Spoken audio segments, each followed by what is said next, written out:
કેશોદના જલારામ મંદિરે મેગા નેત્ર નિદાન કેમ્પ યોજાયો હતો। કેશોદના જલારામ મંદિરે 327મો નેત્ર નિદાન કેમ્પ દ્વારા 23,000 ઉપરાંત લોકોને નવી દ્રષ્ટિ આપવામાં સહભાગી થયું છે। કેશોદના આંબાવાડી વિસ્તારમાં આવેલા જલારામ મંદિરે નેત્ર નિદાન કેમ્પ તેમજ સાંધાના દુખાવા, બોડી ચેકઅપ આમ જુદા જુદા કેમ્પનું આયોજન કરવામાં આવ્યું છે, જેમાં રણછોડદાસ હોસ્પિટલ રાજકોટના સહયોગથી 327મો નેત્ર નિદાન કેમ્પ યોજાયો હતો। જલારામ મંદિરના ટ્રસ્ટી દિનેશભાઈ કાનાબાના જણાવ્યા મુજબ કેશોદના જલારામ મંદિર ખાતે છેલ્લા ઘણા વર્ષથી યોજાતા નિઃશુલ્ક નેત્ર નિદાન કેમ્પમાં અત્યાર સુધીમાં 327 જેટલા નેત્ર નિદાન કેમ્પ યોજવામાં આવ્યા છે, જેમાં લગભગ 23,279 જેટલા મોતિયાના દર્દીઓના ફ્રીમાં ઓપરેશન રણછોડદાસ હોસ્પિટલ રાજકોટ દ્વારા કરવામાં આવ્યા છે।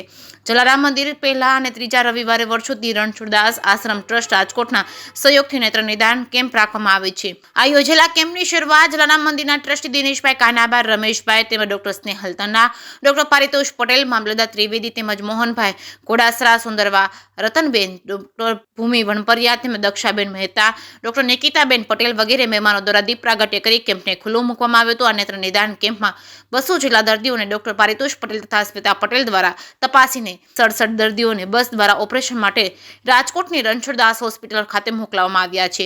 મહાદેવ આયુર્વેદિક ક્લિનિકના સુંદરવા રતન મેમ દ્વારા મશીનથી સંપૂર્ણ બોડી ચેકઅપની સેવા આપવામાં આવી હતી। ભૂમિ વણપરિયા દ્વારા સાંધાના દુખાવા વગેરે સેવા આપવામાં આવી હતી। હોમિયોપેથિક ડોક્ટર નિકિતા પટેલ દ્વારા 71 દર્દીઓને તપાસી ફ્રી દવા આપવામાં આવી હતી। દર્દીઓને માર્ગદર્શન સુરેશભાઈ તેમજ ભગતસિંહ રાયજાદા, મહાવીરસિંહ જાડેજા, રફીકભાઈ મહેડા દ્વારા આપવામાં આવ્યું હતું। દર્દીની નોંધણી દક્ષાબેન મહેતા, જિગ્નેશભાઈ સોનરા દ્વારા કરવામાં આવી હતી। ડાયાબિટીસ ચેકઅપ બાદ દર્દીની નોંધણી કેશુભાઈ પટેલ દ્વારા કરવામાં આવી હતી। જે કેસ ગુજરાતી સાથે રાજુ પંડ્યા, કેશોદ।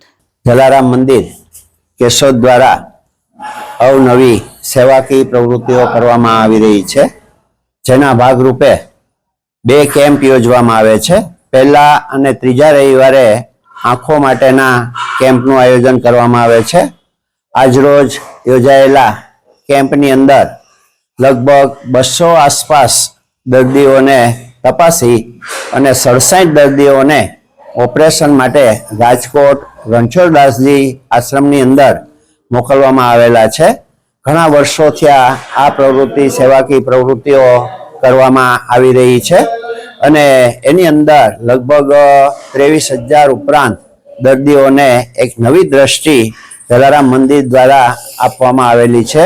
ઉપરાંત ઘણી બધી સેવાઓ કરવામાં આવે છે। કોરોના વખતની અંદરથી લાખ ઉપરાંત દર્દીઓને, લાખ ઉપરાંત લોકોને આપણે સેવાઓ આપેલી છે। આ રીતે જલારામ મંદિર એક સેવાકીય પ્રવૃત્તિઓ માટે ખૂબ જ જાણીતું છે અને એનો હેતુ એક સેવાનો જ હોય છે અને આ રીતે જલારામ મંદિર સેવા કરી રહ્યું છે।